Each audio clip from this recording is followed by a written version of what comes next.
More Washington, AP. One of former President Barack Obama's greatest foreign policy achievements is at risk, and it has nothing to do with his successor Myanmar. The Southeast Asian nation that Obama helped usher back to democracy has been roiled by an explosion of violence between Rohingya Muslim insurgents and security forces. 400 have been killed in the past week.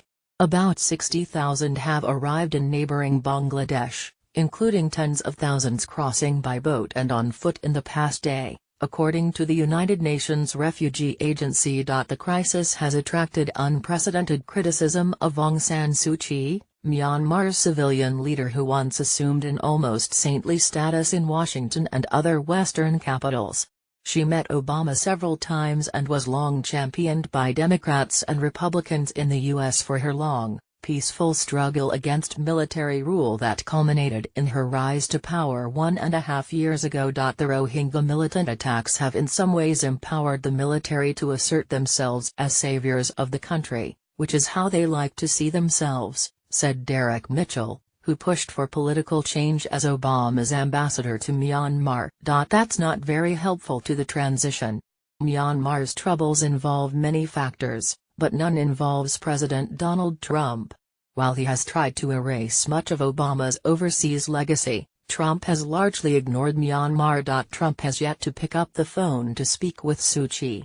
That has opened the door for northern neighbor China to exert greater influence.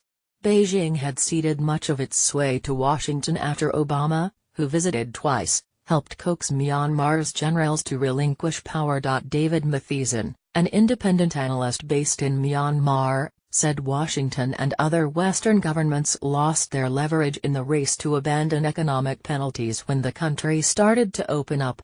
They did so although the military remained entrenched in business and politics, controlling key ministries responsible for security and retaining a guaranteed quota of 1/4 of parliamentary seats. The military is now pushing for the president, who is subordinate to Suu Kyi, to convene a high-powered council with authority to grant it emergency powers to manage the crisis in western Rakhine State. Doing so raises further doubts about the country's political direction. Suu Kyi is taking diplomatic fire for failing to rein in security forces over which she has no formal control in her position as state councillor. She is also being pressed internationally to do more to protect the Rohingya, who are accused by majority Buddhists in Myanmar of being in the country illegally even though many have lived there for generations. Those feelings have only intensified since some Rohingya took up arms. A former political prisoner, Suu Kyi opposed a UN fact-finding mission to investigate violence in Rakhine State. The UN Security Council this past week discussed the instability in Rakhine, from where civilians have fled across rivers and muddy rice fields, some on makeshift stretchers.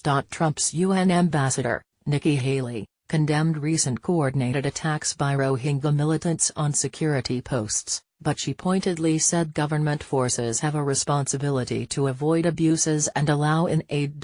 Katina Adams, a State Department spokeswoman, said the U.S. was discussing the crisis with Myanmar at the highest levels.